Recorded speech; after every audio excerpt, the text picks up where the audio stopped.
I've seen a number of requests for information / plans for the tip over jig that I created here. That video has 55,000 views, so apparently there's a lot of interest in it. I just wanted to really quickly throw together a video here, get some measurements so it's a little easier for you to make your own if you want to. I will say this about mine. The rear angles a bit. I haven't had any problems with that, but if I had to do it over again, I would figure out a way to get this more vertical. And I would probably tie together with one long board the front to the back so that it's a little more stable. I mean, I haven't had any stability problems. It is a little shaky, but it's so strong that it doesn't really matter.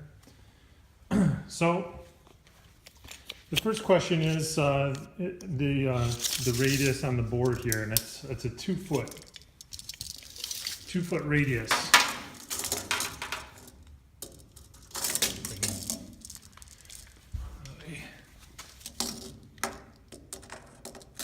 It's 2 foot. So basically what you do is you take a 2 foot by 2 foot square. I would prefer 3/4 inch. This is 5/8 inch and it was fine, but I would recommend 3/4 inch. So a 2 foot by 2 foot 3/4 inch piece of plywood. And then you just put a string on the corner, draw yourself an arc at 2 foot, cut it out with a jigsaw. Then you need a board to go across. Mine is a 2x6. And you bolt the board to the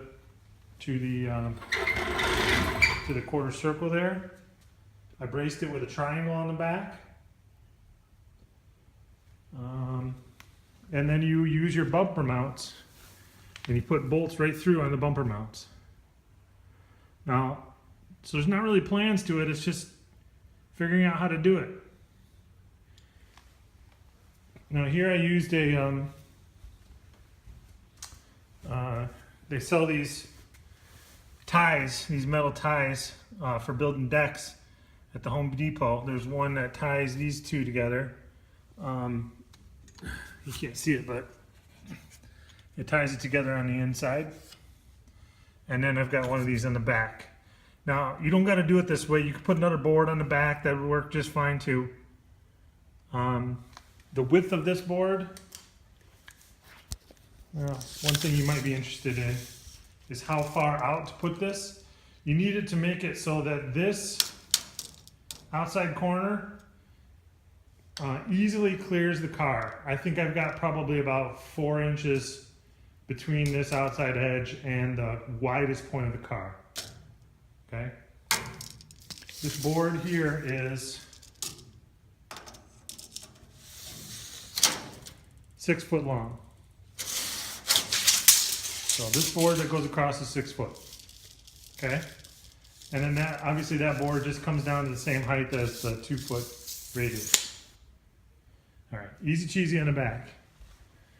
The front is the same exact thing,